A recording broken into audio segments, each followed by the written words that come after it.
Le Pont Mirabeau est un poème empreint de mélancolie, mais aussi d'une certaine beauté dans sa manière d'exprimer les émotions liées à l'amour, à la séparation et à la fuite du temps.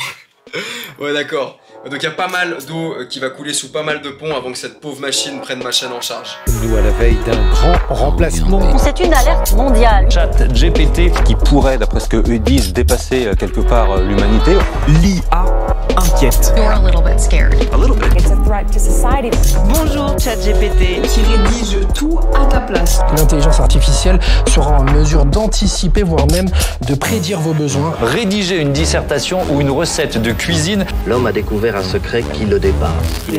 On s'inquiète, ChatGPT va-t-il nous remplacer? Peut-il tout faire mieux que nous? S'agit-il d'un dieu, d'un nouveau genre? Rien n'est moins sûr. Rien n'est moins sûr. Alors je mets de côté tous les domaines dans lesquels il semble effectivement être une menace et un problème. Ça veut dire la disparition de certains métiers, les comptables, bon nombre de fonctionnaires du fisc, les codeurs en informatique, les assistants dans les cabinets d'avocats. Pour envisager la question d'un point de vue métaphysique.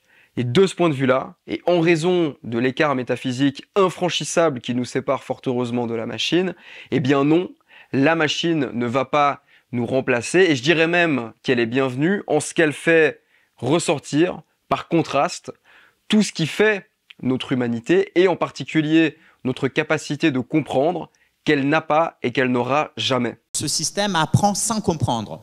Un système apprenant ne comprend pas le sens, il n'y a pas de sémantique ou de compréhension de quoi que ce soit, c'est de l'apprentissage purement formel, c'est du calcul de nombres. Le savoir de ChatGPT, qui en fait ne sait rien, et d'ailleurs il n'y a pas de il non plus, mais je parle comme ça par commodité pour faire simple, le savoir de ChatGPT c'est un savoir propositionnel, pour reprendre la distinction de Ryle. C'est un savoir que, et pas un savoir comment, un savoir pratique. Or, c'est justement sur le terrain du savoir pratique que l'être humain peut revendiquer sa différence et maintenir sa dignité. Le savoir que, c'est un savoir factuel et théorique qui peut être verbalisé sous forme de proposition, d'où son nom. C'est tout ce qui est du style « je sais que 2 et 2 font 4 »,« je sais que il fait gris », etc. etc.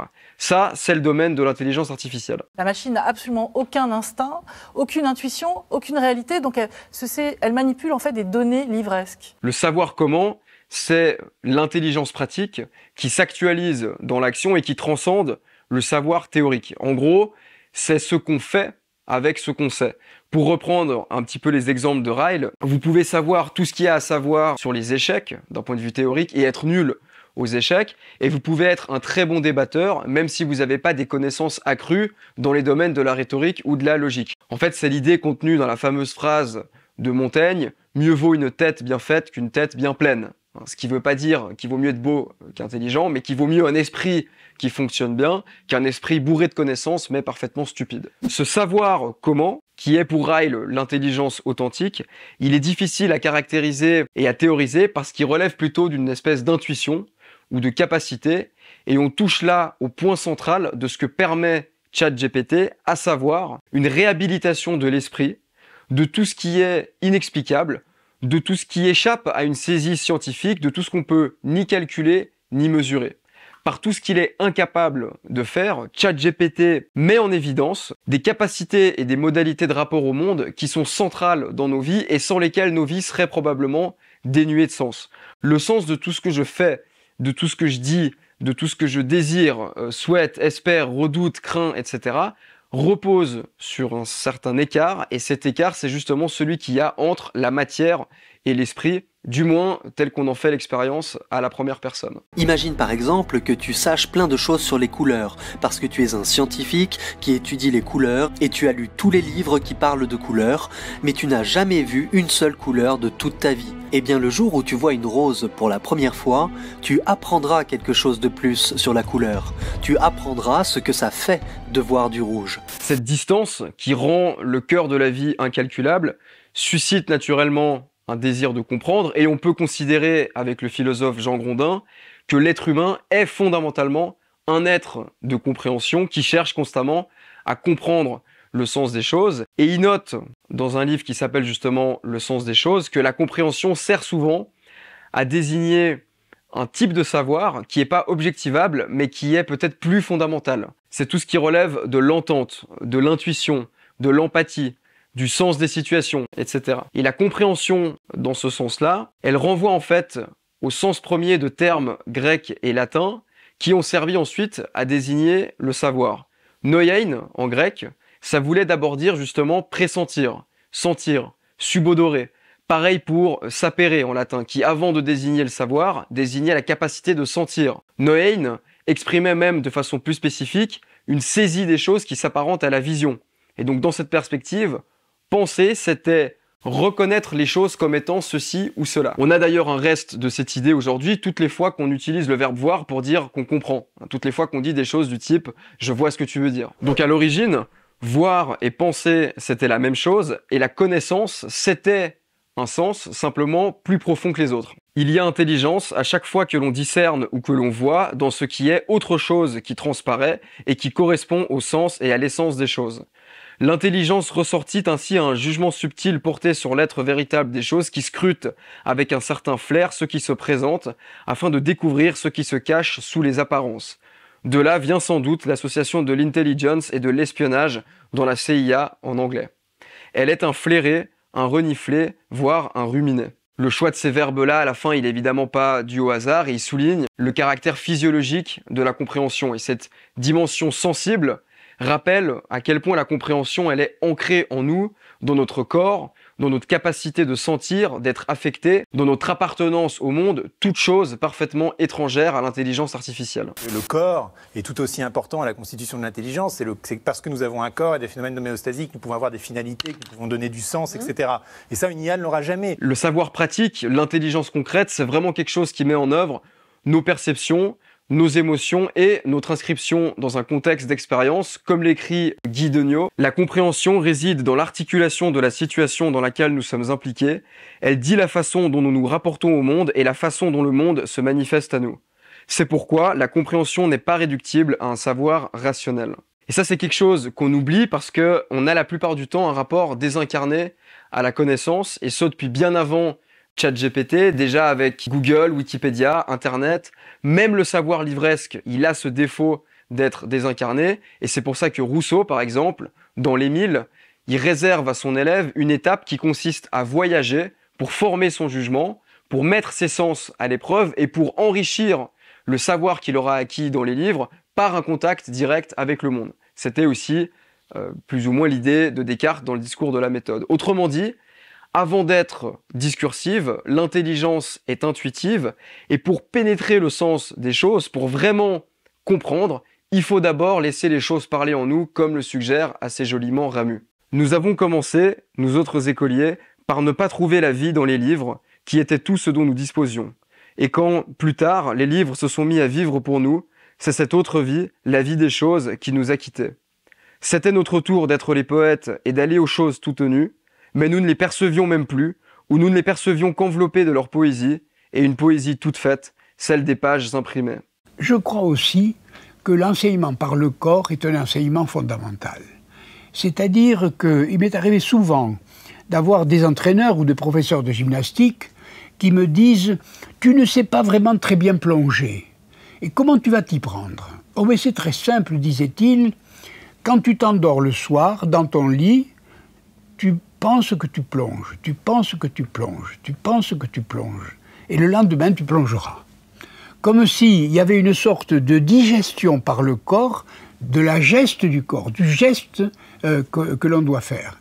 Et donc, il y a un apprentissage par corps qui me paraît profond, qui me paraît aller très loin et qui me paraît quelquefois plus intéressant et plus important que l'apprentissage intellectuel. Et c'est pourquoi je voudrais bien que le professeur de gymnastique soit le professeur principal. Ce caractère situé de la compréhension, on le retrouve dans une faculté voisine et qui va souvent avec l'interprétation, dont ChatGPT est tout aussi incapable évidemment, et qui devrait nous être chère parce qu'elle nous implique profondément, puisque l'interprète interprète toujours à partir de sa perspective et de ses attentes. Donc ici, comprendre, c'est aussi toujours se comprendre.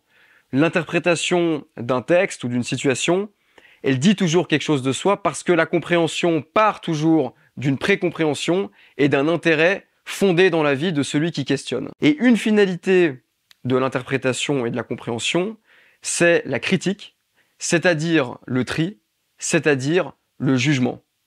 Comme ChatGPT ne comprend pas, il ne peut pas juger, et comme il ne peut pas juger, le monde qu'il présente, le monde qu'il décrit est un monde sans valeur. Pas de jugement, pas de valeur. C'est ce que dit Louis Lavelle. Il n'y a pas de notion plus étroitement liée à la valeur que celle de jugement, parce que la valeur n'est appréhendée que par l'acte même qui la reconnaît comme valeur. Et Lavelle parle du jugement comme d'une capacité, au même titre que la compréhension, et de façon significative, quand il présente le jugement, il souligne en même temps le caractère stérile du savoir propositionnel, du savoir ChatGPT. La différence de valeur entre les hommes ne provient pas du savoir, qui peut toujours être accru et qui peut habiter dans les âmes les plus basses. Elle réside dans une certaine faculté de discerner la valeur des choses et de savoir la mettre en œuvre dans les moindres événements de la vie. C'est là une aptitude invisible qui ne peut être reconnue que par l'œil le plus exercé et en face de laquelle tous les autres avantages sont eux-mêmes comme rien. Donc le jugement, c'est une forme d'intelligence pratique qui nous permet de séparer le bon grain de l'ivraie et qui a même pour fonction, selon Lavelle, de nous libérer de l'emprise du on, au sens heideggerien du terme, en vue de se constituer soi-même comme personne individuelle. ChatGPT, c'est une culture de la moyenne, pour ne pas dire du médiocre. C'est justement le règne du on, de l'impersonnel, sur lequel, selon Heidegger, l'être se décharge de sa responsabilité. Alors ici, il faut peut-être rappeler en 2 mots comment fonctionne ce machin, qui est donc un calculateur de probabilité qui cherche à déterminer la signification des énoncés sur la base du plus grand nombre d'occurrences similaires. Cette réponse, c'est quoi? C'est juste la moyenne statistique faite de milliards de corrélations qui nous échappent d'ailleurs, parce que c'est dans des boîtes noires, donc on ne peut pas retrouver le processus de la produite, de toutes les réponses qu'ont donné des êtres humains à cette question. Il prend en compte toutes les réponses qui ont été données sur l'Internet depuis je ne sais combien d'années, et il essaye de mélanger tout ça, et effectivement, ça va donner, en fonction des poids, des pondérations, machin, une nuance ici. C'est un gros débile, quoi, ChatGPT. C'est donc une machine dont le seul axe de discrimination est la quantité, ce qui la rend parfaitement hermétique à la qualité, puisque la qualité, contrairement à la quantité, s'oppose à l'identité, au nombre et à la répétition. Donc ChatGPT, c'est le règne du on, de la négation de l'individu et par là, de la négation du sens. Non seulement il n'y a pas de valeur sur ChatGPT, mais en un sens, il n'y a pas de sens non plus. On refabrique des choses qui n'ont aucun sens. Ces machines n'ont pas de sens. Elles ne comprennent pas ce qu'elles font et elles n'en sont pas responsables. Il n'y a pas d'intention derrière ce qu'il produit. Il mélange des bribes d'intention, des bouts de subjectivité arrachés à leur source et par cela même désubjectivés. Donc, pour tout ce qui n'est pas strictement factuel, il n'y a dans l'information qu'il donne littéralement rien à comprendre au sens plein de ce qu'est la compréhension, parce que le sens procède toujours d'une intention. Or, l'intention suppose l'unité de celui qui la forme. Comme ChatGPT assemble des intentions différentes qui n'avaient pas vocation à œuvrer de concert, le résultat, il est peut-être sensé d'un point de vue linguistique, mais en un sens plus profond, il est insensé parce qu'il ne traduit pas un projet ou une intention unifiée. Il joint des îlots de signification séparés de l'ensemble par rapport auquel, précisément, ils étaient signifiants. Autrement dit, d'une certaine manière, si on comprend la compréhension comme Dilthey, par exemple, c'est-à-dire comme appréhension d'une intériorité par le biais de ses manifestations extérieures, ChatGPT, c'est quand même une machine qui ne comprend rien et qui produit des textes où il n'y a rien à comprendre. C'est pas extraordinaire. C'est nul, hein. Il répète des trucs faux qu'il a lus sur Internet et il sait même pas faire 12 plus 33. Un dernier mot sur le rapport de ChatGPT aux valeurs. Parce qu'il y a des gens qui s'inquiètent de ce que ChatGPT pourrait nous remplacer, y compris dans la production de textes littéraires, par exemple. Amar Reshi asked a computer program to write a book. C'est-à-dire qu'il pourrait devenir assez puissant pour générer des poèmes ou des romans aussi bons, voire meilleurs que ceux des meilleurs écrivains. Bon, déjà, je pense que c'est impossible, métaphysiquement impossible, pour les raisons que j'ai données ici, entre autres. Mais surtout, cette crainte, elle pose la question de qu'est-ce qu'on valorise dans les productions humaines. Et ce qu'on valorise, c'est pas seulement leur propriété intrinsèque, c'est aussi leur histoire. Elles ont été faites par un humain qui a douté, qui a essayé, qui a pensé, qui a souffert. Elles sont le fruit de tout ce qu'on peut faire entrer dans le verbe vivre. Qu'on y pense ou pas, il y a toujours à l'arrière-plan de nos appréciations l'idée d'un destin. Et ce qu'on valorise dans les œuvres, c'est aussi l'idée qu'elles auraient pu ne pas être, qu'elles sont le résultat d'un effort et d'un projet qui aurait pu ne pas aboutir. Or, ChatGPT, lui, tout ce qu'il fait, il le fait nécessairement. Tout ce qui sort, c'est le résultat d'un calcul qu'il n'aurait pas pu faire autrement, hein, c'est un programme. Et donc, dans son cas, toute production artistique, avec des immenses guillemets, se résume à une simple équation. Et c'est pour ça qu'un poème généré par ChatGPT, c'est juste pas un poème. Pour prendre un cas plus trivial, le dessin objectivement catastrophique qu'un enfant offre à ses parents, il a quand même de la valeur pour les parents, précisément parce que c'est leur enfant qui le leur a donné.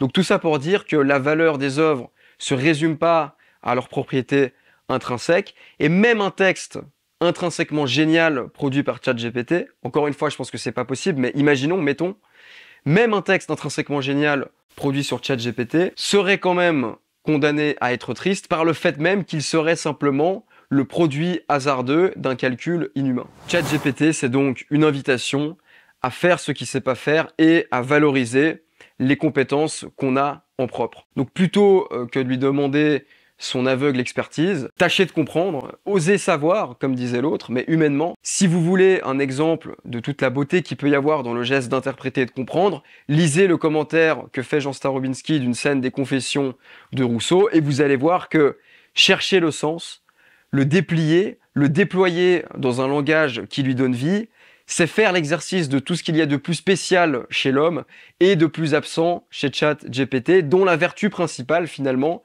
est de nous donner une image très claire de tout ce qu'il faudrait éviter d'être, à savoir calculateur, prévisible et coupé de ses intuitions. Comme le soutenait Heidegger, le soi, c'est pas une possession, c'est une conquête et un projet. Et s'envisager soi-même comme projet, c'est justement lutter contre la probabilité, c'est jouer dans l'espace entre l'aléatoire et le nécessaire pour donner sens à sa situation. Donc, ChatGPT, pour les recettes de cuisine, oui. Pour le reste, l'individu soucieux de sa dignité en fera sagement l'économie.